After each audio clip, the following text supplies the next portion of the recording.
noches. Buenas noches. Hola, ¿Cómo buenas noches, están? Luciana. Hola, Hugo, ¿cómo estás? Bien, ¿vos? Bien. Va, Hola, a profe. media máquina les debo confesar, me vacuné hoy. Así que ando un poquito a media máquina. Porque es como una sensación de decaimiento, nada, en fin.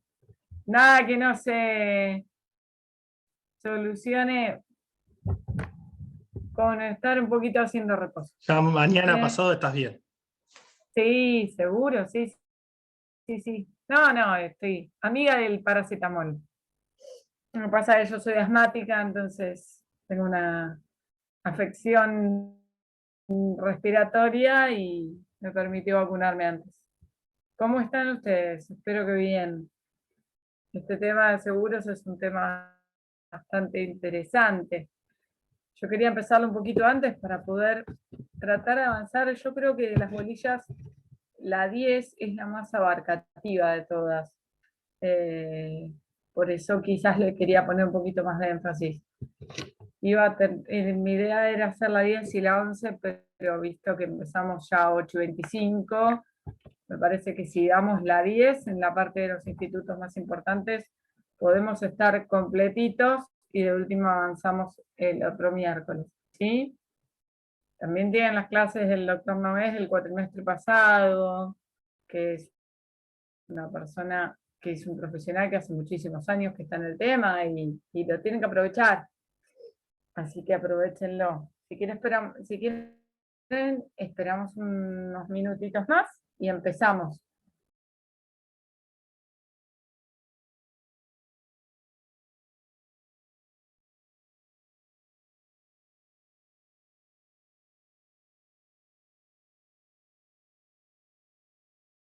Doctora, las clases del doctor Novelli están Acá estoy. en el grupo del Facebook o en YouTube. No, en YouTube van a poder ver las clases en el canal del Centro de Estudiantes, las clases del cuatrimestre pasado del doctor Pablo Nogués. Esas son las que fueron las plenarias en seguros. ¿Esperamos 2 minutos o quieren arrancar?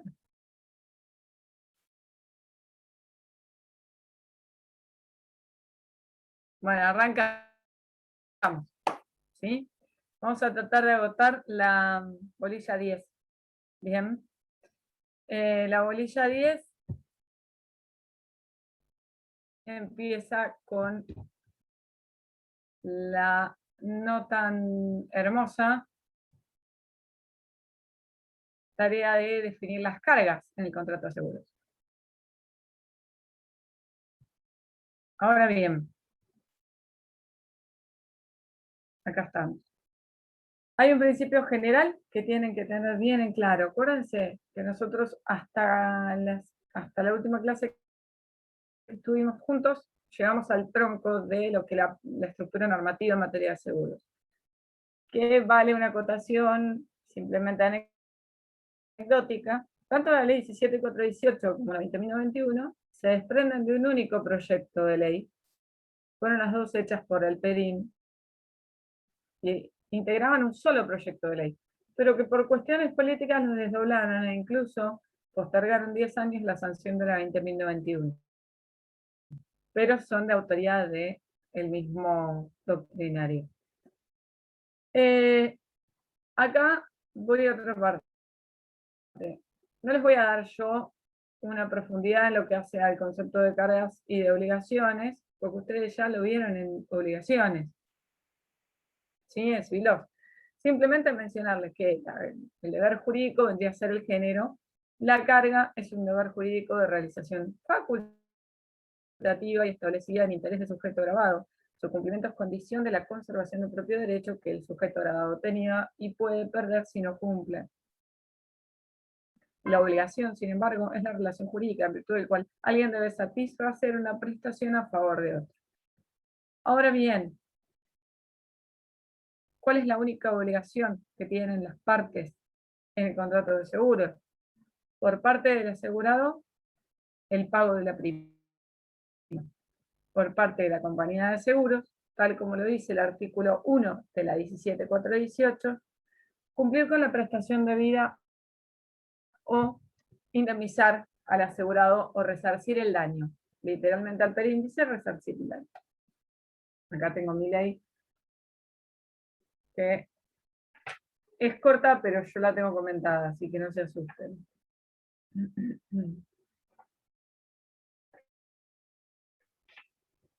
El resto son cargas. Entonces, si me voy para acá, las cargas pueden ser anteriores al siniestro o posteriores al siniestro, como también pueden ser legales o convencionales. Cargas anteriores al siniestro. Y esto nos va a llevar a detenernos en otras palabras y otros idiomas y vocabularios nuevos. Primera, no incurrir en reticencia o falsedad al informar el estado de riesgo. ¿Alguien sabe lo que es la reticencia? Hugo, vos estuviste un poco familiarizado con este tema, me contaste, pero el resto me parece que no. Entonces, si alguien tiene una ley, vayan al artículo 5 de la ley. Doctora, ¿no es lo que habías explicado el otro día, que la reticencia era lo que el usuario no quiere entregar a la compañía, que es, por ejemplo, especificar en qué lugar vive, si tiene seguridad, si no la tiene y todo eso? Bien, Graciela, bárbaro. Pero ahora lo vamos a ver un poquito más en profundidad. ¿Qué es la reticencia? El artículo 5, el que tiene ley, léalo, y que no anótese el artículo 5 como la base, el concepto de reticencia.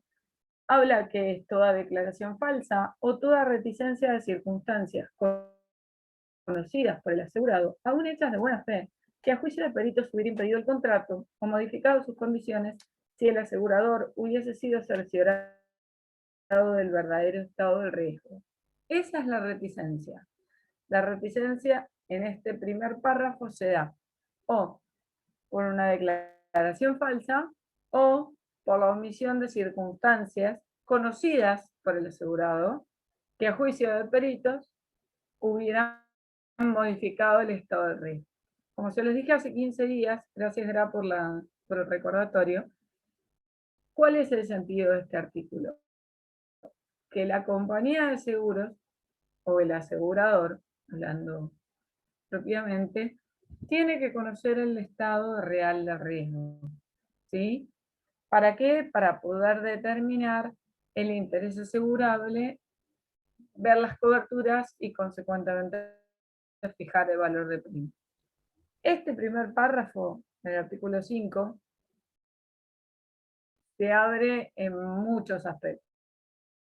La primera gran crítica que le hacen es que, si bien esta ley es una ley que fue innovadora en la época, porque es la primera normativa que va en defensa del asegurado, de la parte más débil del contrato, este artículo habría quedado como una defensa a favor del asegurador.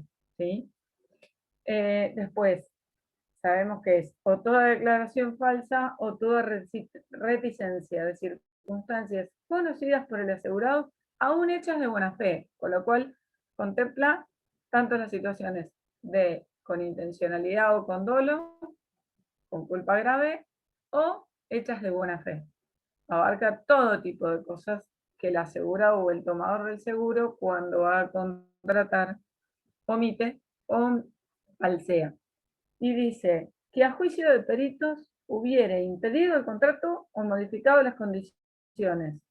O sea, esas circunstancias tienen que haber o impedido el contrato o haber modificado las condiciones del contrato que se estuviera celebrando. Y ahí freno un minuto. ¿Cuándo se da esta reticencia? Se da al inicio, en el momento de la contratación. Puede pasar que en el momento de la contratación las circunstancias de un riesgo sean de un tipo y durante la vigencia del contrato esas circunstancias o ese riesgo se vuelva más, ese interés asegurable, perdón, se vuelva más riesgoso? Sí, sí. Por ejemplo, que uno contrate un seguro de responsabilidad civil sobre su vehículo, diciendo que el vehículo duerme en un garage y que a los 3 meses se vaya a la vivienda donde vive y el vehículo no tenga lugar de estacionamiento y pase a pasar las noches en la calle. Las circunstancias cambiaron, ¿sí? ¿Qué Pero pasa en ese Luciana, caso? consulta. Dale. La responsabilidad civil ahí no tendría ningún sentido si cambia Tenés el lugar de razón. guarda. En Sería en el caso robo, de una... de robo o Exacto, sería en el incendio. caso de una cobertura de robo o de incendio, o de Igual daños esto de la parciales. reticencia, no quedó medio tal vez en el seguro de vida no, pero no quedó medio en desuso porque los productores tienen la obligación de hacer, ¿cómo se llama? Inspecciones. Tal vez en un Sí, seguro de vida uno le puede mentir, no, yo no fumo, porque te preguntan en un seguro de vida si fumas y te dicen, no, yo no exacto. fumo y tenés una enfermedad pulmonar que no estás diciendo. Ahí sí puede haber un falso testimonio. Pero en el seguro de automotor Sí, o en el seguro combinado familiar, el integral de comercio, no. claro, los productores están obligados, vos bien lo dijiste, a hacer inspecciones, a inspeccionar y verificar el estado real del riesgo. Pero los canales de venta directa no. Los bancos, cuando te ofrecen el seguro, no tienen la obligación. Si yo justo trabajo en un banco, ¿Ah, sí? sí, y no, Bueno, los desconozco. seguros que hacemos por eso te digo, el seguro de vida es más difícil, porque la persona te puede mentir, pero en el seguro del Sí, auto por llega supuesto. determinada cobertura que tenemos que hacer inspecciones y mandarla a nosotros, las fotos y demás, a la compañía. No así por ahí saber si lo guarda en su casa, en una cochera o en donde sea, Bueno, pero al ser nosotros sujetos posibles de asegurar personas o algún tipo de riesgo, sí o sí le indicamos estas cuestiones, de que si lo guarda en una cochera, indicar el domicilio de la cochera, por más que durante el día esté en la puerta de su casa, o, sí, sí, sí. decir si lo guarda, si no tiene guarda, si duerme en la calle también, decirle, duerme en la calle entre comillas, ¿no? Claro. Sí, Pero sí, la sí, realidad por sí, supuesto. sí llegan De todos determinadas modos, coberturas más que hay que hacer allá de las inspección. previsiones, es verdad, ahora sí, no quedó en desuso este instituto, porque más allá de las previsiones que pudieran tomar, hay ciertas circunstancias que si quiere el asegurado las omite. Más allá de las declaraciones que ustedes le puedan tomar, que ustedes pueden inspeccionar el auto, el vehículo, para ver el kilometraje que tiene. Ustedes, digo, el productor, el asistente, el canal de venta directa, los bancos, pueden inspeccionar los vehículos, y hablo de vehículo porque es lo más común y natural y que todos conocemos, para ver en qué estado está, cómo están los neumáticos, cómo están las llantas, si está chocado, si está rayado, si está quebrado el parabrisas, porque cayó una piedra y te lo quieren asegurar así. Todas esas circunstancias que hacen al vehículo en sí, se pueden eliminar esa reticencia con las fotos y con la inspección. Pero las circunstancias del contexto donde está el interés asegurable, donde está ese vehículo, quién lo maneja, cómo lo manejan, dónde duerme, dónde no duerme. Todas esas otras circunstancias no son ni más ni menos que fruto de la declaración del asegurado. Por eso el Instituto de la Reticencia nunca va a quedar en desuso, porque hay mucho que es fruto de la declaración del asegurado. Pero está buena la acotación. Y a lo que voy, este instituto, cuando aparece, al momento que se va a suscribir el contrato. Pero puede que a lo largo, como les comenté, de la vigencia del contrato, las circunstancias declaradas al inicio cambien. Si cambian y se vuelve más riesgoso ese interés asegurable que está amparado en el contrato, lo que se provoca es lo que está en el punto 2, una agravación del riesgo. Por ejemplo, si el auto dormía en un garage y pasa a dormir en una calle, o si el auto era un auto particular y pasa a ser un remis, pero no se declara como remis en la aseguradora, el riesgo es mayor. Entonces, una carga, cuando cambian las circunstancias, no agravar el riesgo. Y si se agrava el riesgo, hay que notificar a la aseguradora. Y después dice adoptar las medidas de prevención necesarias para evitar o por lo menos disminuir la probabilidad de ocurrencia de siniestros. Actuar como si no tuviera seguros que protejan su patrimonio. Eso sería todo previo a la ocurrencia de un siniestro. ¿Sí? Ahora, ¿qué pasa después del siniestro? ¿Qué cargas puede tener el asegurado? La primera, fundamental, cartel LED, lo que sea, la denuncia de siniestro. Artículo 46, párrafo primero. El asegurado o el tomador del seguro tiene que denunciar el siniestro dentro de los 3 días de haber ocurrido o haber tomado conocimiento. ¿Por qué digo el tomador o el asegurado? ¿Por qué? Porque el asegurado es siempre titular del interés asegurable, pero el tomador del seguro es quien va y toma el seguro sobre ese interés, y puede ser la misma persona como pueden ser personas diferentes. Puede que yo, como titular registral de mi vehículo, voy y suscribo un seguro contra todo riesgo con una franquicia. Puede que mi hermano, durante una ausencia mía, necesite el vehículo, o por una cuestión de necesidad necesite de un vehículo, contrate un seguro sobre mi vehículo para usarlo, tome un seguro sobre mi rodado. La titular del interés asegurable voy a seguir siendo yo, pero el tomador de ese seguro va a ser mi hermano. ¿Me entienden?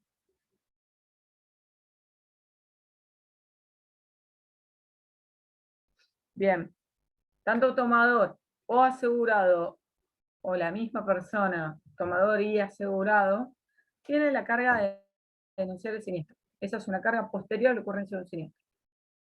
Segunda carga que tienen, párrafo segundo del artículo 46, suministrar la información complementaria a requerimiento de la aseguradora.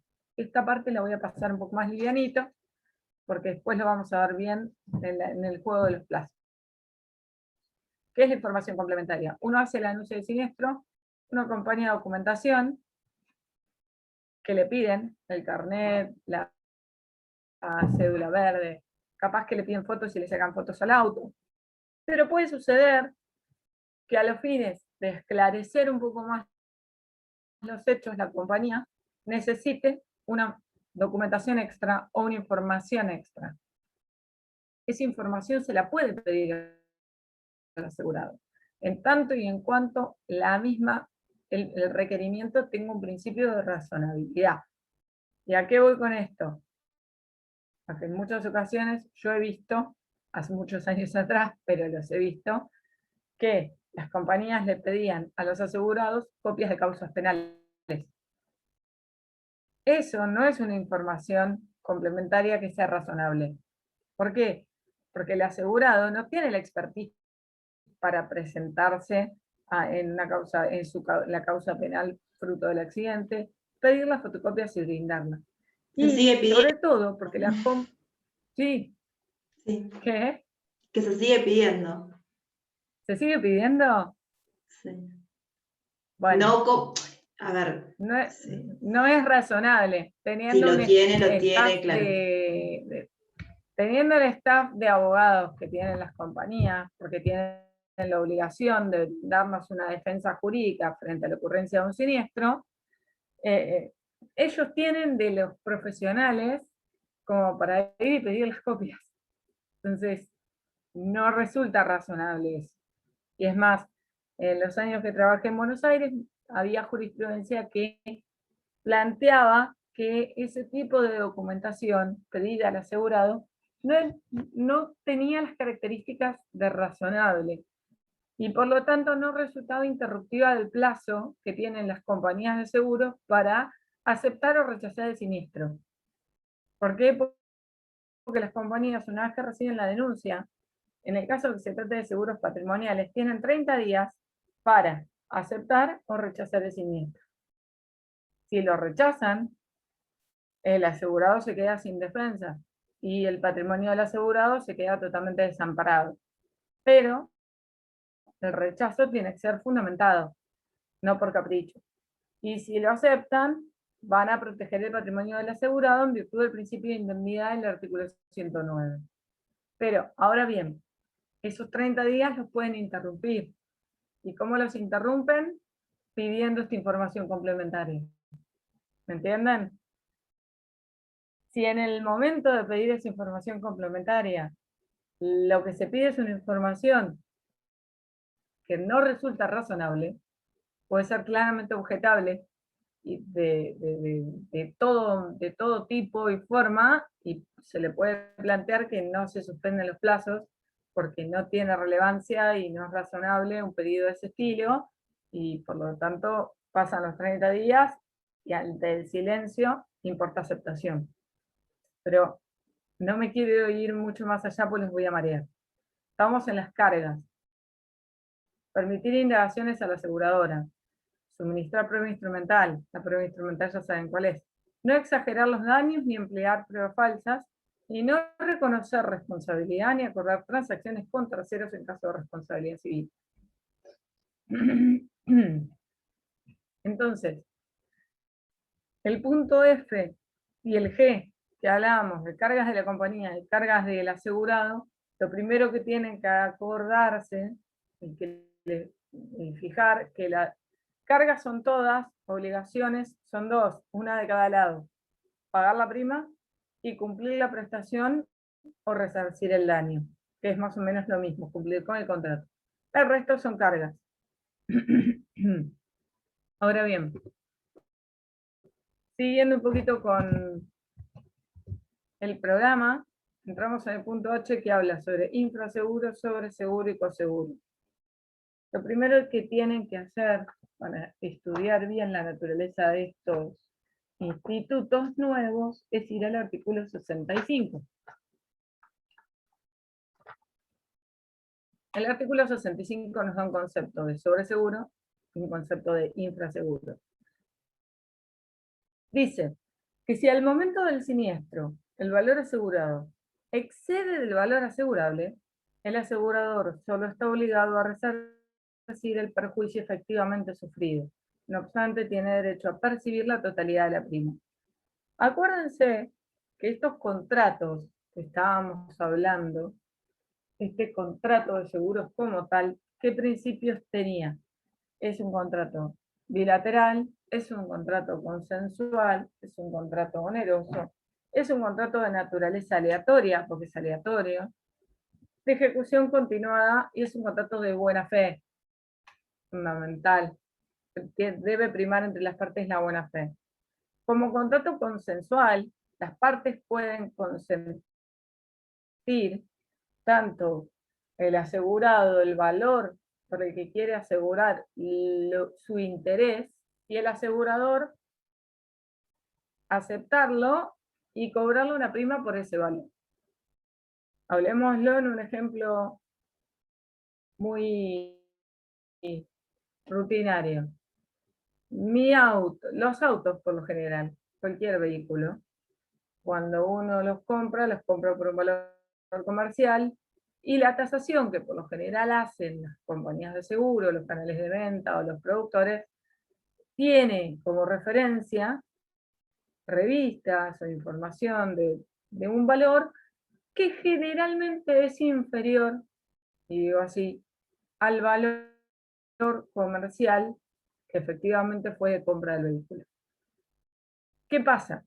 Yo puedo ir con mi vehículo a pedirle a Hugo que me brinde todo riesgo con una franquicia de 10.000 pesos, por ejemplo.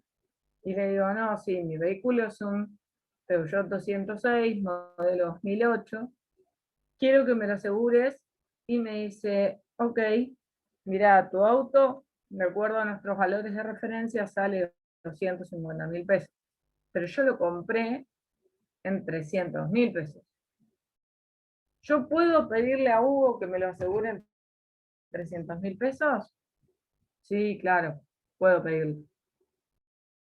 La compañía, ¿qué me va a decir? Bien, vos querés asegurarlo en 300.000 pesos, pagá prima por 300.000 pesos. Yo lo estoy asegurando en un excedente de 50.000 pesos y pagando esa prima por ese excedente.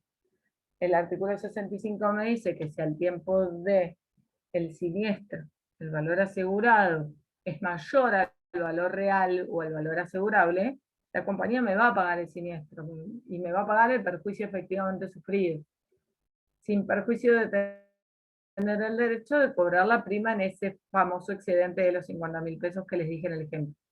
¿Sí? Por eso, si el valor, si la preexistencia, ahí lo puse, ay, me acabo de dar cuenta que puse los signos al revés. Debería ser, si la preexistencia es mayor a la suma asegurada, no, perdón, si la preexistencia es menor a la suma asegurada, la indemnización va a ser al 100% de los daños. Por eso les puse ese resumen. Y contrario, estas cosas no salen de una galera, sino que salen de la experiencia. Así como está la gente que paga por más, también está la gente que paga por menos. ¿Por qué? Porque siempre paga el seguro y entonces nunca me pasa nada. ¿Qué me va a pasar? Y ahí se constituye el infraseguro. Porque dice la ley que si el valor asegurado es inferior al valor asegurable, el asegurador suele indemnizar el daño en la proporción que resulte de ambos valores, salvo pacto en contrario. ¿Qué quiere decir? Si el auto que sale 250.000 pesos me dice, mira, tu auto se asegura por 250.000 pesos. Y yo digo, no, pará, es un montón, es un auto viejo, yo lo quiero asegurar por 200.000 pesos.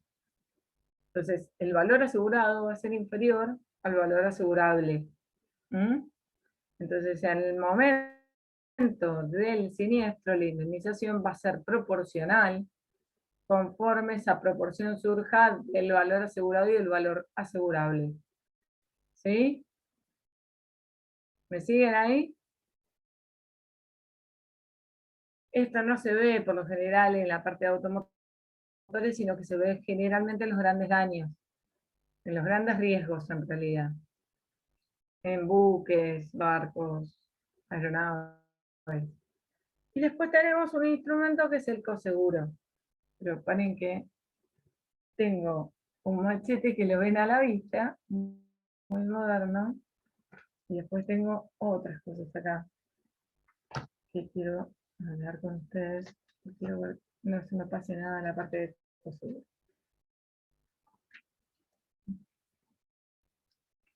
Bueno, el coseguro se da cuando uno puede ir a varias compañías y asegurar el único riesgo en varias compañías. ¿Qué pasa? Ay, ven que me perdí. Me cerró la instrumentación, o sea, la póliza va a ser una sola. Todas las compañías van a tener relaciones independientes con el asegurado, pero a su vez el asegurado tiene la carga de comunicar a todas las compañías de la existencia de la contratación paralela. ¿Sí? Se celebra en un solo acto y les puse ahí la predeterminación de la participación de cada uno de los coaseguradores. Y para esto tienen que ver el artículo 67 a 69, que habla sobre la pluralidad de seguros. Particularmente 67, en el párrafo 1, dice: quien asegura el mismo interés y el mismo riesgo con más de un asegurador, notificará sin dilación a cada uno de ellos los demás contratos celebrados, con indicación del asegurador y de la suma asegurada, bajo pena de caducidad, salvo pacto en contrario.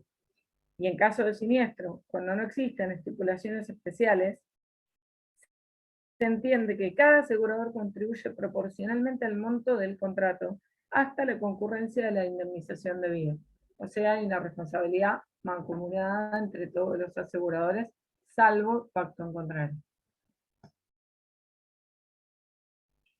Pero antes de meterme en la parte de siniestros, quiero volver un poquito sobre la parte general. Si ven lo de siniestro ahí, quiero volver un poquito sobre la parte general. Como les dije, el contrato de seguros es un contrato de los definidos en el artículo 957 del Código Civil y Comercial. Y como tal, tiene las características de ser un contrato consensual. Al ser consensual no es formal.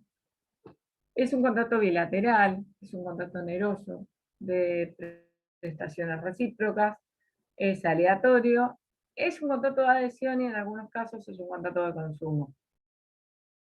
Dentro de estas características hay una en particular que es la consensualidad, que es la que hace que este contrato sea distinto, porque fíjense lo que establece el artículo 4.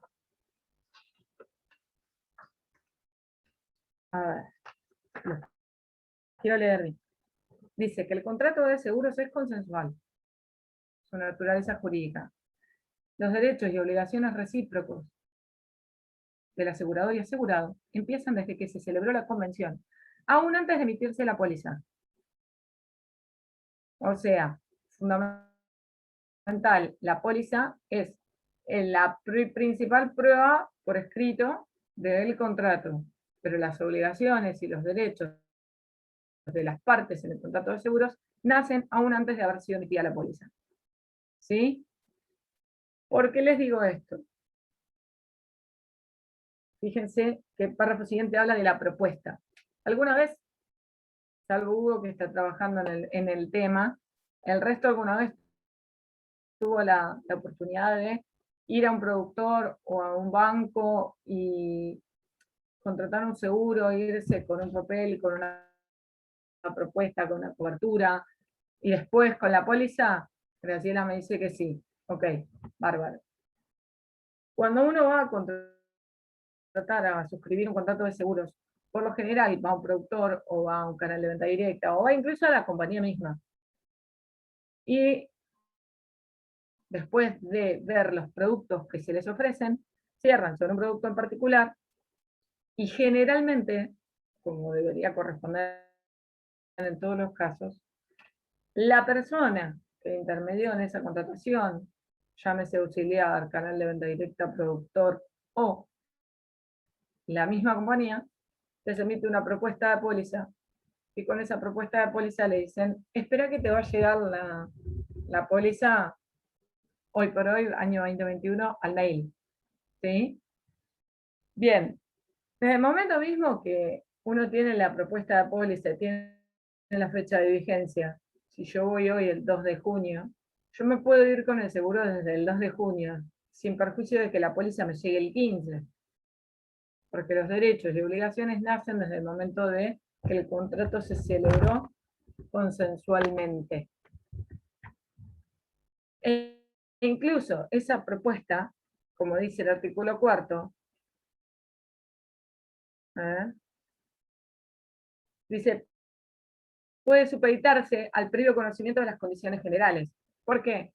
Porque el artículo 12 de la Ley de Seguros también nos plantea como asegurados un derecho y nos dice que cuando nos llega la póliza, nosotros tenemos 30 días, si existen diferencias entre la póliza y la propuesta, con la que yo me fui hoy 2 de junio, tengo 30 días para poder impugnar esa póliza a la compañía de seguros que me la suscribió.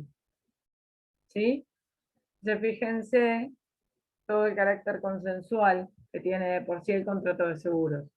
Los derechos y obligaciones de ese contrato nacen desde el momento que el consentimiento se presta.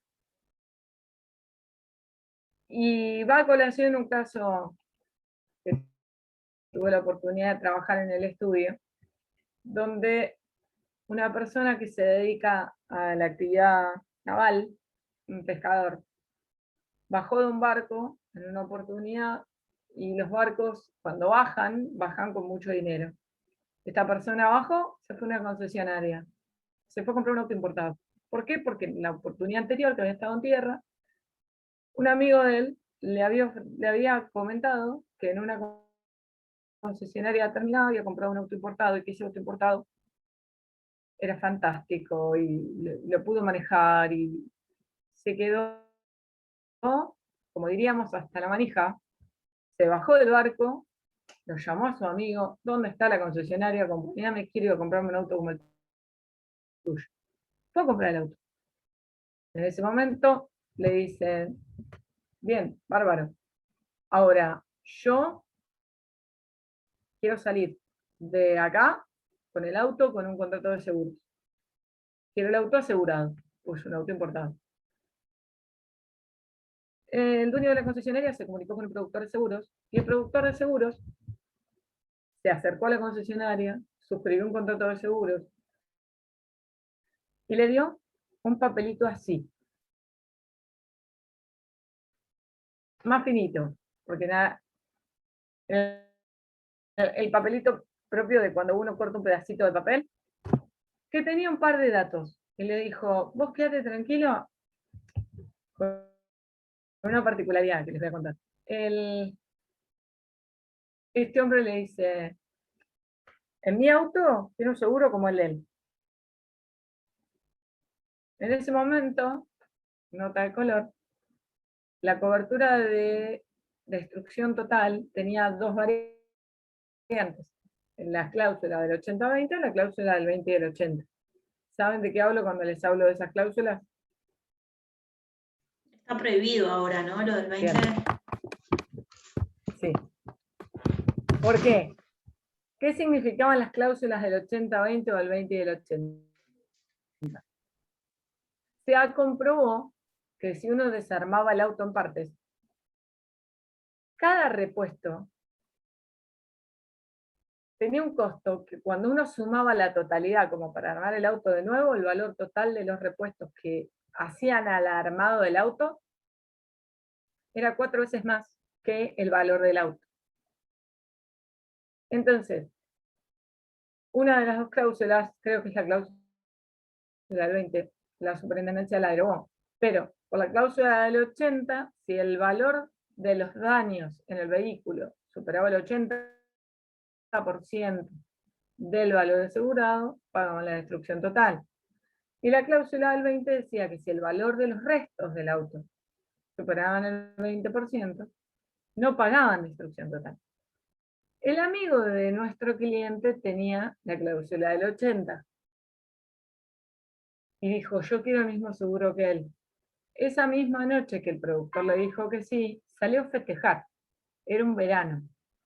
Se fue hasta la caseta, volvió para el lado de Playa Grande, después de haber ido al divino de la caseta, y en la curva de Waikiki la agarró como venía, dio tantos trompos que terminó él internado 15 días, y por supuesto, de más está decirles que el auto tenía destrucción total. ¿Pero qué pasó? A todo esto la póliza no había llegado. ¿Bien? Cuando llega la póliza, él está internado. Y la póliza tenía la cláusula del 20. No tenía la cláusula del 80. Y el valor de los restos superaba el 20%. ¿Me siguen hasta ahí? Es que siempre en un país tan inflacionario como este siempre supera el 20%, por eso se determinó que era abusiva esa cláusula, porque nunca configuraba destrucción total. Exactamente. Claramente le rechazaron la destrucción total, él impugnó la póliza, pero no tuvo la precaución en ese momento de que el papelito que tenía configurara algo que pudiera asimilarse a una nota provisoria de cobertura. Confió en el productor, que el productor le dijo, toma que con esto ya estás asegurado. Entonces no tuvo, por principio por escrito, algo que acreditara que él lo que había contratado era la cobertura de la destrucción total del 80, como le había contratado la persona que había sido su referente en la compra y la contratación de seguro.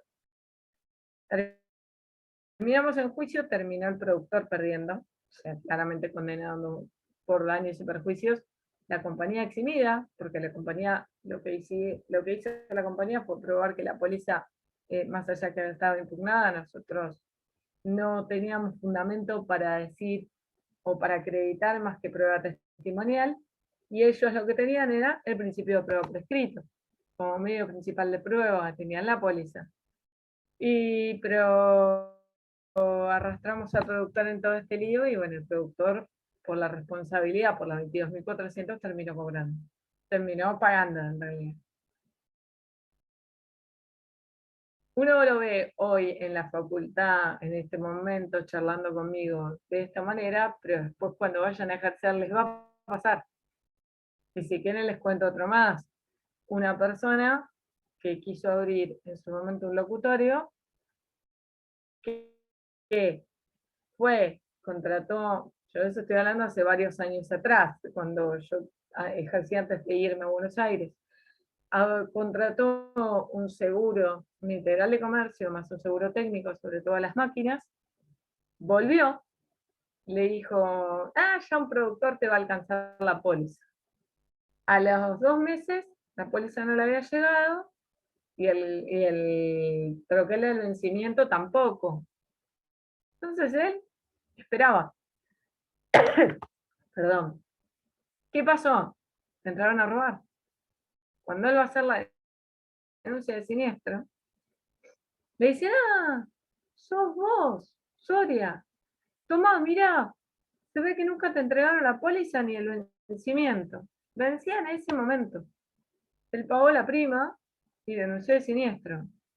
Pero el siniestro, cuando lo fue a denunciar, era un siniestro un día anterior. La prima la paga el día posterior. ¿Qué pasó?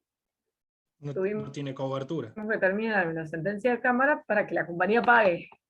¿Cómo hubo? Que no tiene cobertura. Al momento del siniestro no tenía cobertura. Claro, la compañía sí, pero si estaba dentro del plazo de vencimiento, sí. No, es que la fecha de vencimiento fue algo muy campechano. Estamos hablando de algo hace por lo menos 10 años atrás, pero tuve la oportunidad de ejercer. Y aunque no lo crean, hoy por hoy con la comunicación, perdón, con los medios, con la tecnología, todo, pero seguimos teniendo estos problemas. Por ejemplo, ¿ustedes se preguntaron alguna vez cuántos tienen seguros contratados? ¿Pagan seguros? Sí, 2. Bien. ¿Cómo los pagan? ¿Por débito en la cuenta? ¿Débito automático? Antes se podía hacer en efectivo y después cambió un poco, se modificó un poco a través de la superintendencia para que sean debitados.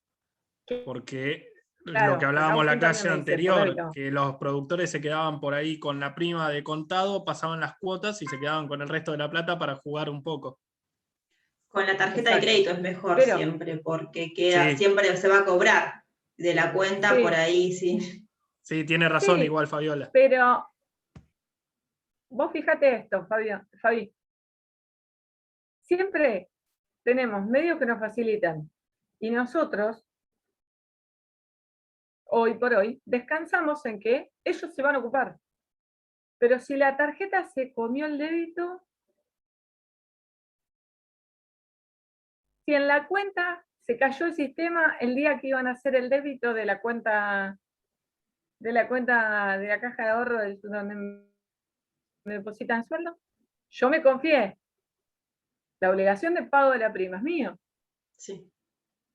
Entonces, fíjense, porque incluso con las comodidades que tenemos, acá Matías me dice, si por un problema del banco, el banco mismo no puede efectuar ese débito.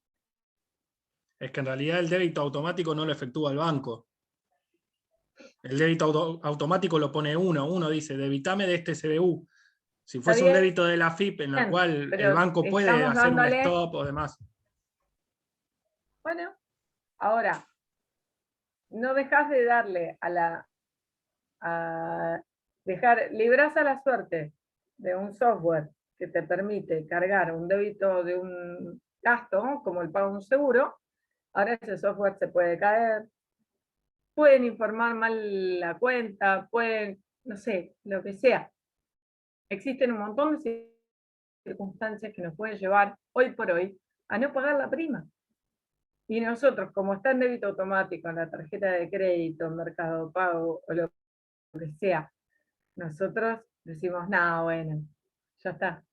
Sí, no, por suerte me lo debitan. Pero fíjense que hoy por hoy, sin ir más lejos, nos pasan estas cosas. Teniendo tanta facilidad, más nos confiamos. Pero bueno, volvemos a la parte un poquito más teórica. Estuve viendo un poco las clases del doctor Nogués, porque el cuatrimestre pasado me planteaban en la comisión, como hoy los tengo ustedes, cuáles eran los caracteres del contrato de seguros. ¿Por qué? Porque el doctor Nogués, y formulo la aclaración simplemente por si ustedes a los fines de estudiar buscan alguna clase como esa y van a decir, bueno, pero los caracteres entonces ¿cuáles son? Los caracteres de contrato de seguro son 3. El interés asegurable, el riesgo y la prima o cotización. Perdón, efectos de la vacuna. Ahora bien, el doctor Nogués se refiere también a que como contrato de seguros, el contrato de seguros tiene como caracteres el consentimiento, el objeto y la causa. El consentimiento, ya un poquito lo charlamos. ¿Por qué? Porque estuve hablando hasta hace un ratito largo de la consensualidad como característica esencial del consentimiento, que está en el artículo 4. ¿Bien?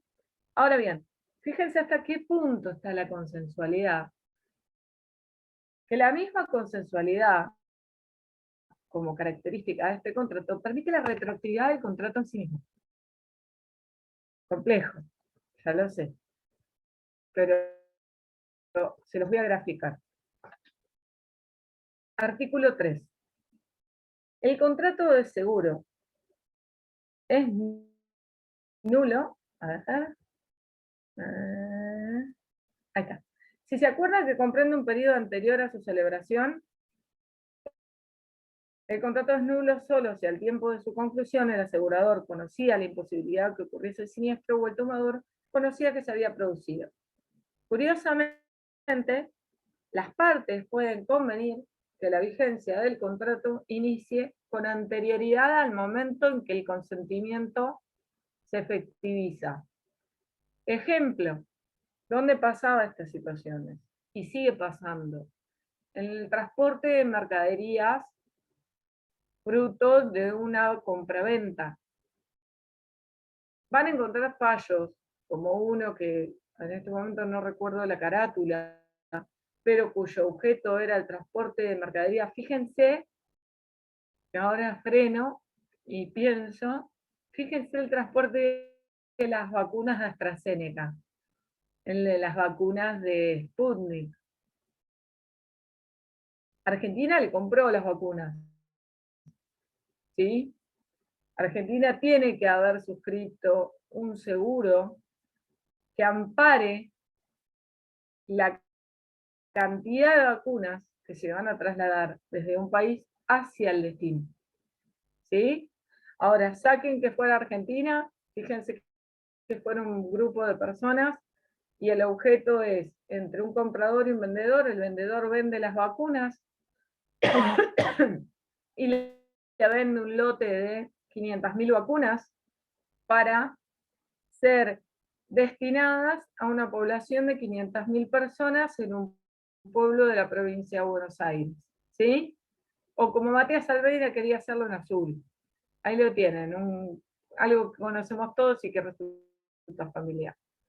Podía tranquilamente, de haber ocurrido esa operación, Matías, que era el comprador de esas vacunas, ir a una compañía de seguros y pedir que aseguraran ese lote hasta el momento que llegaran a destino. ¿Por qué? Porque había dinero que Matías había puesto en una operación como esa. ¿Sí? ¿Me siguen hasta ahí? Bien. A pesar de estar en el año 2021, puede que ese contrato de seguro sobre esa mercadería transportada no haya sido contratado por parte del vendedor, que no tiene por qué hacerlo. ¿Qué pasa? El comprador toma conocimiento hoy, 2 de junio, de que compró el 15 de mayo ese lote que se despachó el 20 de mayo o se despachó el 1 de junio, pero sin seguro, puede ir hoy a la compañía de seguros y decir, necesito un seguro sobre la mercadería que está transportada, describir la mercadería, describir el viaje, describir el vuelo, y ese seguro va a ser vigente, salvo que el asegurado conociese la imposibilidad de ocurrencia de riesgo, o sea, que jamás podría estar sometido a riesgo, o la ocurrencia del siniestro. Si el siniestro ya ocurrió, el riesgo desapareció, porque el riesgo es la probabilidad de que ocurra un daño sobre algo, un evento previsto que genere un daño sobre algo que a mí me interesa, sobre un interés asegurable. Si el riesgo ocurrió, el contrato de seguros deja de ser contrato. Desaparece el riesgo, no tengo el elemento esencial. Y si es imposible que el riesgo ocurra, tampoco voy a tener el elemento riesgo como parte del contrato. ¿Me siguen? Bien. Entonces, la consensualidad como elemento del contrato es fundamental, o el consentimiento como elemento del contrato es fundamental. Después tenemos el objeto. El objeto del contrato no es ni más ni menos que el riesgo, que un poco ya les estoy empezando a hablar. El riesgo en el artículo 2 está de algún modo definido, pero este concepto de riesgo asegurable se complementa con el artículo 60. El artículo 2 dice que el contrato de seguro puede tener por objeto toda clase de riesgos si existe interés asegurable, salvo previsión expresa de la ley. El interés asegurable tiene que ser un interés económico. Y este interés económico, que es el riesgo, tiene que ser un interés económico lícito. Por eso el artículo 2 dice que es salvo prohibición expresa de la ley. Ahora bien, ¿cómo podemos definir el riesgo? La definición más fácil, más simple, es una probabilidad que pueda estar prevista en el contrato, o una eventualidad prevista en el contrato. Otros autores dicen que es la posibilidad de que se produzca un evento dañoso previsto en el contrato que obligue a la aseguradora a resarcir un daño o cumplir con una prestación debida. En definitiva, ¿qué características se desprenden de estos conceptos de parte del riesgo? El riesgo tiene que ser una probabilidad, no puede ser una certeza. Por ende, es incierto. Tiene que ser futuro, porque como les dije cuando hablamos de la consensualidad y la retroactividad del contrato, no puede haber ocurrido, tiene que ser una probabilidad a futuro de que pueda ocurrir. Y si no va a ocurrir, no hay riesgo. Tiene que estar previsto en el contrato y tiene que ser ajeno a la voluntad de las partes. O sea, ni el asegurador ni el asegurado tienen que querer que ocurra ese riesgo. Y me voy al otro elemento, que es más jugoso de todos, el interés asegurable. Cuando yo empecé a estudiar un poco este mundo, a entrar en este mundo del seguro, a mí me hablaban, y para mí hablar de interés asegurable, y yo pensaba en un auto, yo pensaba en una casa, yo pensaba en una persona, y yo decía, no, pero como todo, no es la cosa misma, es el interés que yo tengo sobre, ¿sí? Es el interés que el asegurado tiene sobre la casa, la cartera, el celular, la persona de su marido, etc. Entonces, en realidad es un concepto bastante abstracto hablar de interés asegurable. Por eso, Boullot habla de interés asegurable y dice que es la relación patrimonial que une, que una persona tiene respecto de una cosa o de un derecho para que no se produzca el riesgo. Y Stiglitz, por otra parte, dice que el interés asegurable es un interés lícito de que el siniestro no ocurra. Yo creo que este es el concepto más sencillo. Interés lícito, porque el propio artículo 2 y el artículo 60 nos habla de interés económico lícito, de que un siniestro no ocurra. ¿Bien? Sería la causa, profe. Exactamente. Ahí le cierro en relación a lo que hablaba el doctor Noé. En este caso, el interés viene a ser la causa en el contrato de seguros como contrato. La razón de por qué voy a contratar ese seguro. Excelente. A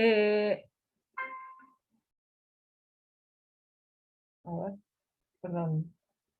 Y fíjense, yo les venía hablando de que sin el interés asegurable, sin la causa, sin el objeto, o sea, sin el interés, sin el riesgo, yo no tengo contrato de seguros. Y sin la prima, tampoco. Porque si yo no pago la prima, que es la única obligación que tengo como asegurado, ¿cuál es la consecuencia? ¿Alguno lo sabe? La caducidad automática del contrato. Pero fíjense que la propia ley de seguros lo dice. Y dice en el artículo 3 que el contrato es nulo al tiempo de su celebración si el siniestro se hubiera producido o desaparecido la posibilidad de que se produjera.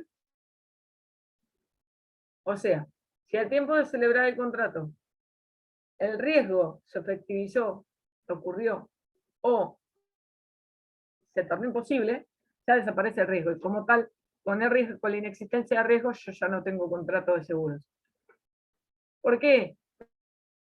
Porque acuérdense que lo que hablamos hace un ratito, el contrato de seguros es un contrato aleatorio. Y como aleatorio que es, el riesgo es el elemento principal de esa alea. La probabilidad de que ocurra un evento que me pueda causar un daño en un interés patrimonial lícito que tengo como tomador o como asegurado. Les hablé un poquito del artículo 4, quiero irme por acá. Quiero avanzar un poquito con la parte del programa para que lo tengan bien claro. Algo que me olvidé de contarles de la reticencia. El propio artículo 5 de materia de reticencia, cuando vayan a ver reticencia, fíjense en el artículo 5, 6 y 7. Pero el artículo 5 habla del juicio de peritos. Uno de los elementos más importantes es que de alguna manera es cuestionado por varios doctrinarios, es que de algún modo obliga a la compañía a iniciar una acción judicial. ¿Por qué? Porque la compañía puede hacer nulo el contrato y retener las primas siempre y cuando tenga una prueba pericial que haga que un juez le dé la razón. Y vuelvo un poquito al artículo de reticencia, porque dice que a juicio de peritos hubiese impedido el contrato modificado sus condiciones si el asegurador hubiese sido cerciorado del verdadero estado de riesgo, hace nulo el contrato. Una de las críticas que le hace es esa, que incluso hay bastante doctrina que incluso critica, en la parte de este primer párrafo del artículo 5, que va contra el principio mismo de la sana crítica. ¿Por qué? Porque la prueba pericial resulta tan vinculante que obliga al juez. Entonces, en un caso de un litigio donde hay un principio de la sana crítica por parte de los jueces, que una prueba pericial sea vinculante, de modo que obliga al juez a determinar si las condiciones hubieran vuelto nulo un contrato, es bastante cuestionable. Pero bueno, por ahora sigue funcionando. ¿Qué pasa? Podemos impugnar el contrato frente a la reticencia. Tenemos 3 meses, de acuerdo al artículo 5º. Fíjense que dice que el asegurador debe impugnar el contrato dentro de los 3 meses de haber conocido la reticencia a la falsedad. Estos 3 meses es un plazo de caducidad.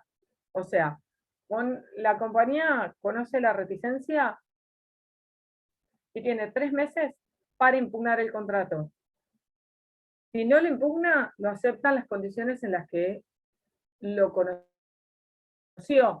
o en las condiciones en las que podría haberlo impugnado. Luego,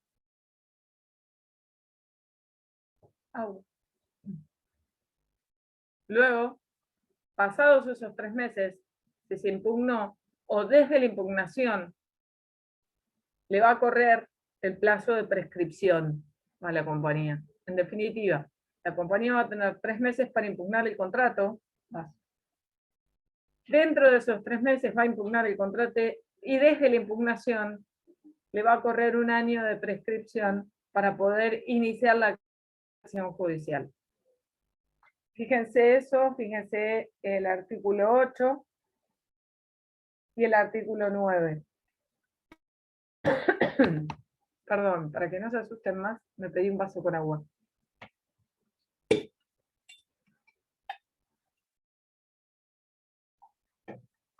Quiero intentar agotar toda la bolilla. De ahí, eso mírenlos tranquilos y cualquier cosa me escriben, que estoy para sacarse dudas. Próximo artículo que quiero analizar con ustedes es el artículo 11, que un poquito lo mencionamos cuando les hablé que la póliza es el principio de prueba por escrito. Les dije, el contrato es consensual y los derechos y obligaciones de las partes nacen incluso antes de haberse emitido la póliza, dice el artículo 4. El artículo 11 dice que el contrato de seguro solo puede probarse por escrito. Sin embargo, todos los demás medios de prueba serán admitidos si hay principio de prueba por escrito.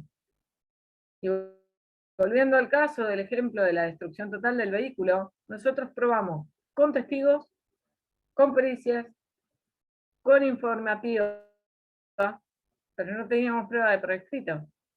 Y contra la aseguradora nos rechazaron la demanda, porque la demandada aseguradora lo que hizo fue, cuando contestó demanda, acompañó a la policía. ¿Sí? Dice, y este es otro de los artículos que es en defensa mucho del asegurado, porque dice que el asegurador entregará al tomador una póliza debidamente firmada con redacción clara y fácilmente legible. E incluso menciona todos los datos que debería incluir. En definitiva, este artículo lo que dice es que la póliza viene a ser el principio principal de prueba por escrito, o el medio principal de prueba por escrito del contrato. Tendría que ser la prueba madre, ¿sí?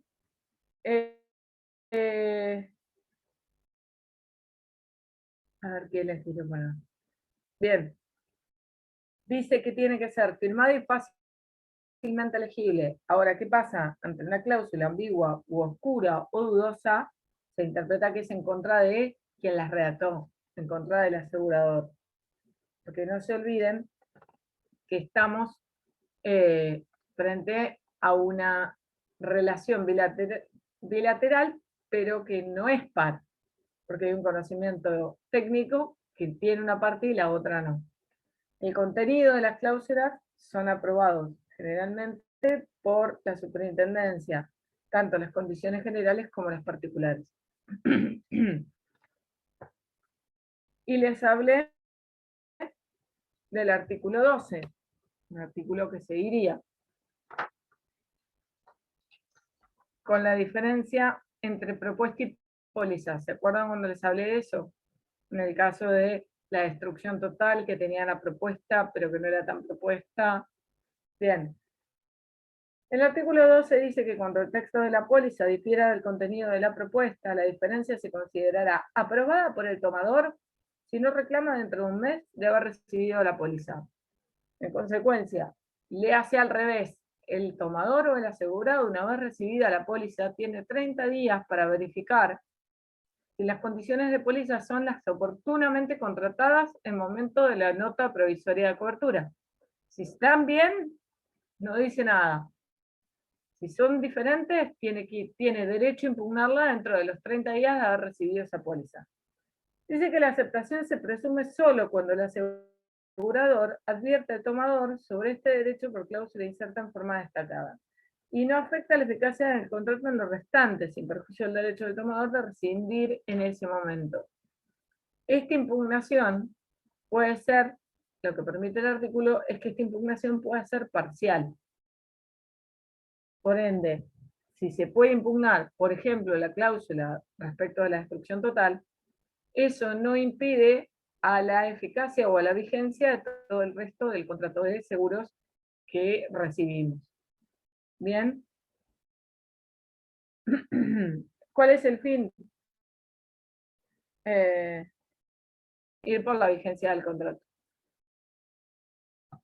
El artículo 13 nos va a hablar de algo que tiene acá en el programa, que es la póliza al portador. Póliza al orden y al portador. Este tipo de contratos de seguros, léanlo tranquilos, yo estoy tratando de ver y no quiero que se haga muy largo. Generalmente son nominativas, son esas pólizas que se entrega al tomador o al asegurado y que con la entrega de la póliza se generan los derechos fruto de ese contrato. Por ejemplo, se puede dar en las compraventas internacionales con cláusulas CIF, de costo sobre flete, pero por lo general no son muy usuales para ver y para poder verificar un poquito. Las power. Quiero ver, sí, me voy directamente a siniestro. Porque les hago una acotación más y ya vamos a la parte de siniestro. Cuando hablamos de seguros también hablamos de franquicias y descubiertos obligatorios o limitaciones. Yo les vengo hablando de franquicias toda la hora que vengo charlando con ustedes. La franquicia o el descubierto obligatorio son instrumentos en virtud de los cuales el tomador del seguro asume una parte del riesgo. Por ejemplo, una franquicia sobre el 10% del valor de un interés patrimonial lícito, que es el interés asegurable, no importa que la aseguradora en el momento del siniestro va a responder sobre el 90% y el 10% restante va a caer en cabeza del asegurado. ¿Qué pasa? ¿Cuál es el sentido de esto? Que el asegurado tenga una conducta más diligente aún sobre el interés lícito que quiera asegurar y lo cuide como si no tuviera seguro. Ahora, ustedes hablan, pueden escuchar hablar de franquicia o de descubierto obligatorio. ¿Cuál es la diferencia entre franquicia o descubierto obligatorio? La propia palabra nos lo dice, el descubierto obligatorio es obligatorio. Esto implica que no puede ser asegurado por otra aseguradora. Ahora bien, la franquicia se puede asegurar por otra compañía de seguro. Por ende, yo tengo hoy un contrato por una franquicia de 36.000 pesos sobre mi auto. Esa franquicia la puedo ir a otra compañía de seguros y asegurarla. Y tomar un contrato por las mismas coberturas, pero por un valor asegurable de 36.000 pesos. Profe, perdóname, pero yo no entiendo muy bien cómo es el tema de la franquicia. En general, ese seguro los maneja el marido y yo la verdad que no lo comprendo.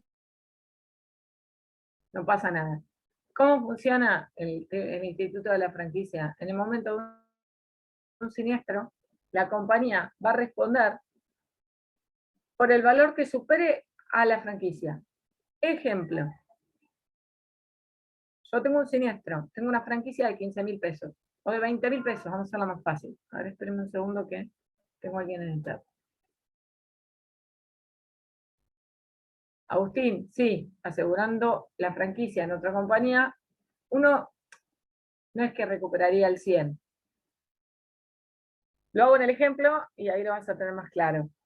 Supongamos que yo tengo un auto asegurado por 120.000 pesos por una franquicia de 20.000. ¿Bien? El daño es de 50.000.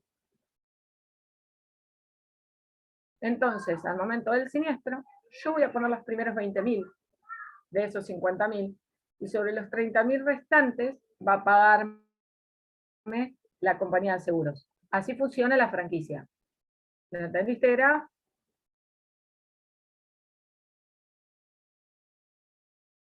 Sí, Ay, profe.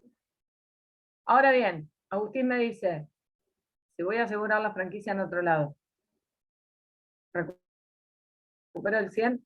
Sí, en verdad, yo, en ese caso, que tengo un siniestro de un daño de 50.000, con un contrato de franquicia, un contrato con una franquicia de 20.000, pero esa franquicia fui y la aseguré en otra compañía de seguros, voy a tener dos pólizas, una por el valor de capital asegurado y otra por el valor de la franquicia. Por ende, puedo reclamarle el valor restante por encima de los 20.000 pesos que me pague la compañía, y por esos 20.000 pesos que equivalían originariamente a la franquicia, los reclamaré en la otra. En realidad, esto ocurre muy poco, o no ocurre directamente. ¿Qué es lo que pasa en el día a día? Que tiene un seguro de todo riesgo con una franquicia, asume el daño hasta el valor de la franquicia, hasta el monto de la franquicia, y la compañía asume el otro. Si no, directamente, llegado el momento, hace una modificación en la póliza en la misma compañía, para que la póliza de seguros se le quite el valor de la franquicia y se le sube la prima en consecuencia. ¿Me entienden?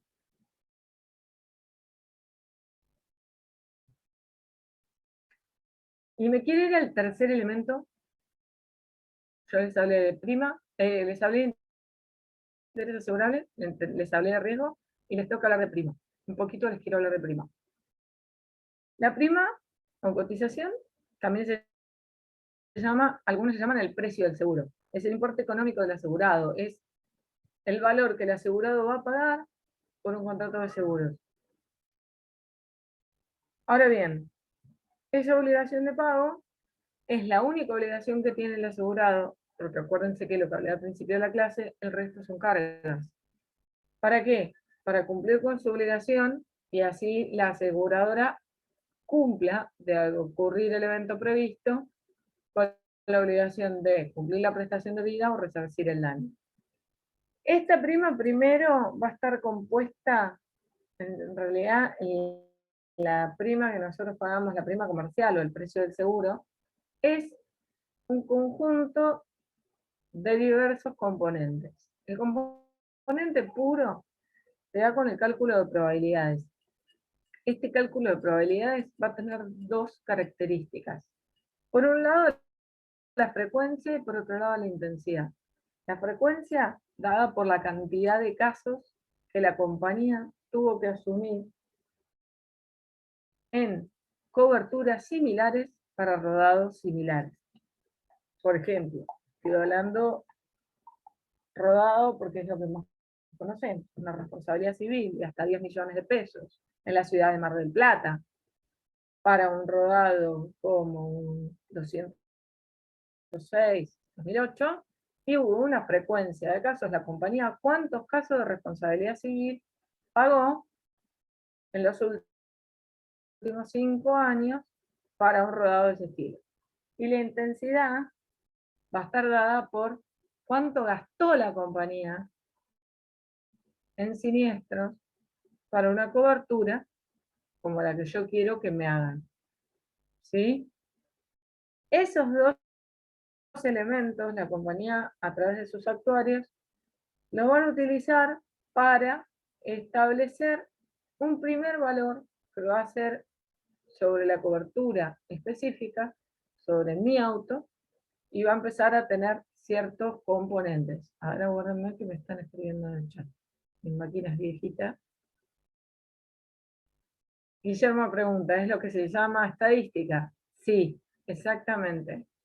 Esa estadística es la que en primer lugar le va a permitir a la compañía saber que si hace 5 años, o si hace 3 años, o tomando como referencia un periodo anterior, en la misma ciudad, por la misma cobertura, el mismo tipo de rodado, te pagó una X cantidad de siniestralidad y una cantidad de dinero determinada, cuánto dinero va a tener que invertir la compañía en una cobertura sobre mi rodado desde hoy hasta dentro de 2 años, o de 1 año, o de 6 meses. Depende del periodo de vigencia de la póliza. A esa prima pura, vivimos en Argentina, Argentina está llena de impuestos y de tarifas. Claramente lo primero que se le suman son tarifas. Estas tarifas van a estar dadas por los gastos de adquisición o de explotación de la compañía, que sumados a las tasas de las primas de tarifa por la suma asegurada y a los recargos administrativos, adicionales financieros, derecho de emisión, todo lo que hace a la operatoria para que las compañías también estén vigentes, vamos a tener lo que es la famosa prima, premio del seguro o premio cotización o el precio. Finalmente lo que nosotros terminamos pagando mes a mes. En definitiva, hablándoles un poquito en un resumen muy corto, sería, si bien la compañía necesita toda esa estadística, también va a necesitar de una proyección en lo que hace a su operatoria en sí misma, ¿sí? Que le permita grabar a ese valor estadístico de siniestralidad pura con todos los componentes de tarifas y de impuestos que puedan llegar a desarrollarse durante el periodo de vigencia de la póliza. ¿Por qué es indispensable el pago de la prima? Porque nosotros podemos ser 20 personas, todos vamos a constituir un seguro a la aseguradora de Sura. ¿Cuál es el tema? Sura va formando un fondo, porque no va a tener una siniestralidad, o espera, al menos no tener una siniestralidad de los 20. Entonces, cada pago de prima va a integrar un fondo de primas, y ese fondo de primas es de donde luego sale el capital para afrontar los daños por el siniestro, cumplir con la obligación principal y sobre todo mantener indemne el patrimonio del asegurado. Y acá nos vamos, porque veo que la hora se hizo tardísimo, nos queda siniestro. Prefiero explicarles sin esta parte. Voy a tratar de ser lo más escueta posible. Siniestro. Si ustedes van a ver el tema del siniestro, el punto I, tienen que jugar con estos 3 artículos. Artículo 46, artículo 56 y el 49. En el artículo 46, en el párrafo primero, ya les dije, habla de la carga del asegurado, del tomador de denunciar el siniestro. Puede ser el tomador, puede ser el asegurado, puede ser desde que ocurrió o desde que tomó conocimiento. ¿Por qué? Porque puede que el asegurado, que es el principal titular del interés asegurable, no haya tomado conocimiento porque no haya participado del siniestro. En ese caso, una vez tomado conocimiento del siniestro, puede ir a hacer la denuncia. Y los 3 días, acuérdense de los modos y los intervalos para contar los plazos en el Código Civil y Comercial, que habla de 3 días enteros, a partir de las 24 horas posteriores al día del cumplimiento. ¿Se acuerdan? En el artículo 19, me parece, a ver si no me acuerdo, si no... Uy. Bueno, fíjense, los modos de intervalos de contar el siniestro, que habla de horas, ahora se cuentan 3 días, antes con el código con el que estudié yo, eran 3 días hábiles. Me hacen sentir grande. Ahora bien, este siniestro, pregunta, que puede ser una pregunta de examen.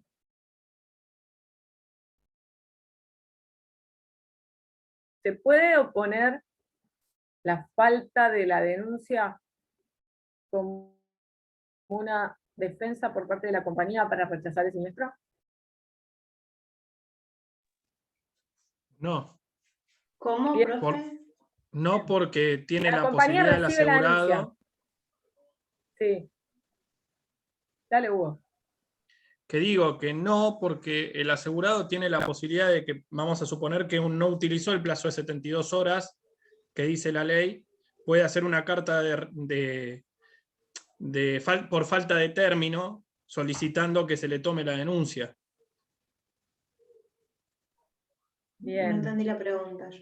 No se pueden oponer. La compañía no puede oponer defensas posteriores a la ocurrencia del siniestro para rechazarlo. Y a esto voy y vamos al ejemplo.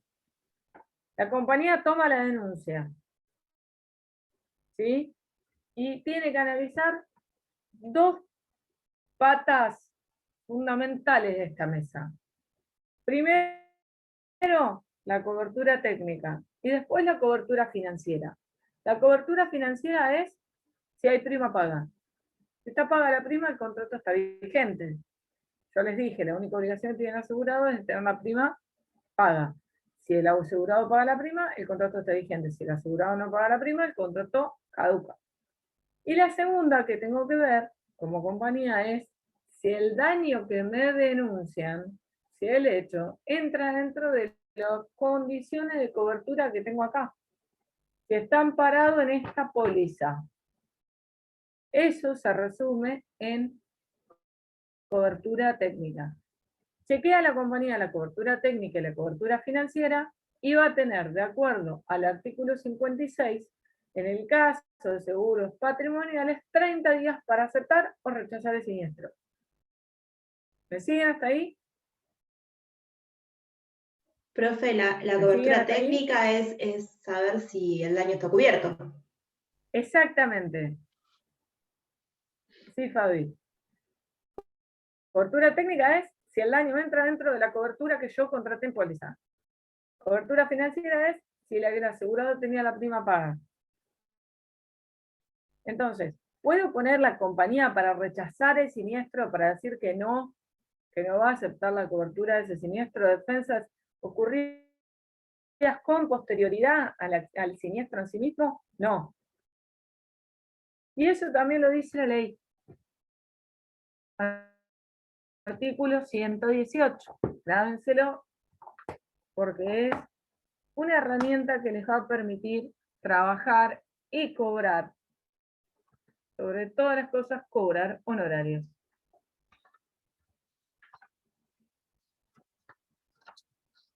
Fíjense.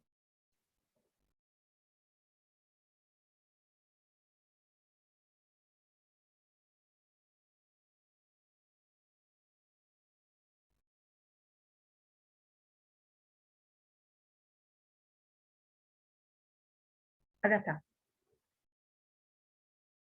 En donde dice cosa juzgada, en el tercer párrafo, dice que la sentencia que se dicte hará cosa juzgada respecto del asegurador y será ejecutable contra él en la medida del seguro. En este juicio o en la ejecución de la sentencia, el asegurador no podrá oponer las defensas nacidas después del siniestro. Es clarísima la ley. ¿Sí? Ok.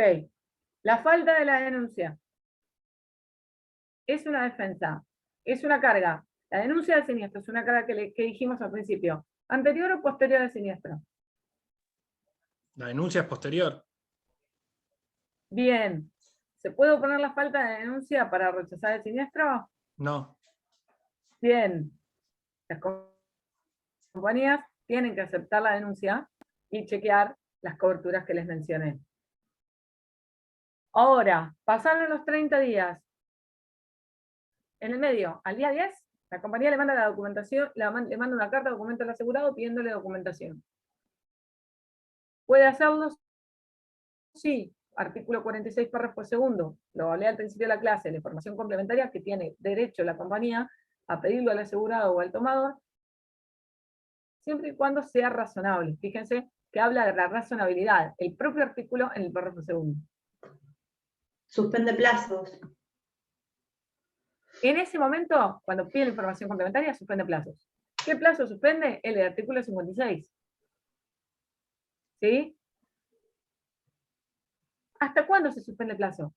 Hasta que el asegurado cumpla con la carga de suministrar la información que se le pide. Y lo suspende, no les interrumpe. Entonces, si en el día 10 de recibida la denuncia, la aseguradora notifica al asegurado pedido de una información complementaria y el asegurado la acompaña, después la compañía va a tener 20 días nomás para expresarse. ¿Bien? Ahora, ¿qué dice el artículo 49 que habla de los plazos? Dice que recibida la denuncia y transcurridos estos 30 días, la compañía va a aceptar el siniestro, fijando la indemnización y aceptando la misma. Esperen que me voy al artículo 49, que me había ido al 118, y me hago la viva con la ley comentada, pero es larga de encontrar. Acá estoy. Dice que en los seguros de daños patrimoniales, el crédito del asegurado se pagará dentro de los 15 días de fijado el monto de la indemnización o de la aceptación de la indemnización ofrecida, una vez vencido el plazo del artículo 56. O sea, seguros patrimoniales, miren lo que les estoy compartiendo. Recibida la denuncia, transcurrido el plazo del 56, por eso les puse la flecha así, y el 56 abajo, muy básico, pero para que lo entiendan. Pasa el 56, la compañía no dijo nada, la compañía aceptó el siniestro. ¿Sí? A partir de que acepta el siniestro, la compañía va a tener 15 días para liquidarlo, desde que el asegurado o el tomador acepta la indemnización que le ofrecen, o desde que fija la indemnización, la misma compañía. Y el párrafo siguiente dice que en los seguros de personas el pago se hará dentro de los 15 días de notificado de siniestro, o de acompañada si procediera la información complementaria del artículo 46, párrafo segundo y tercero. ¿Esto qué implica? Que en el seguro de personas no corre el plazo del artículo 56. No corren los 30 días. Se va a pagar dentro de los 15 días, dice, o de acompañada si procediera la información complementaria del artículo 46. Pero es fundamental, ¿qué defensas puede oponer? ¿Qué cargas no cumplió el asegurado y que puedo poner frente a la la compañía de seguros como defensa? El 118 dice, las defensas ocurridas con posterioridad al siniestro no las puedo poner. La cláusula Crunch Made y Follow the Fortunes son cláusulas de reaseguros que veo que son 10 menos cuarto de la noche y la verdad es que los estoy torturando. Léanlas, pero básicamente las dos implican seguir la suerte. Acuérdense que yo les hablé que en el contrato de seguros, lo vamos a hablar con posterioridad, cuando hablemos de reaseguros, pero que acá tenemos un contrato de seguros, como tienen ustedes en mi mano, y el contrato de reaseguros es otro contrato diferente. Entonces, reasegurador y asegurador se vinculan por este contrato, donde son pares, donde hay una paridad técnica, donde hay una igualdad de partes, y en este caso, a través de cualquiera de estas cláusulas que tienen que estar previstas en contrato de póliza, el reasegurador tiene que seguir la suerte del asegurador, ya sea en lo que hace al pago de la indemnización o a las cláusulas que establezcan en el contrato de reaseguros o en el contrato de seguros respectivamente. Se los dije así en 2 segundos, pero léanlo. Básicamente ese es el follow the fortunes, relacionado con el pago de la indemnización, y el follow the settlement, relacionado con lo previsto en los contratos a través del clausulado. El fronting, que lo tienen acá también, ¿qué es el fronting? El fronting se da cuando la compañía de seguros suscribe contratos, pero no retiene, o sea, suscribe contratos acá. El tomador paga una prima.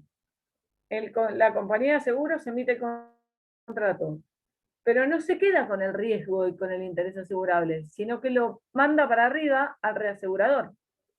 ¿Me siguen?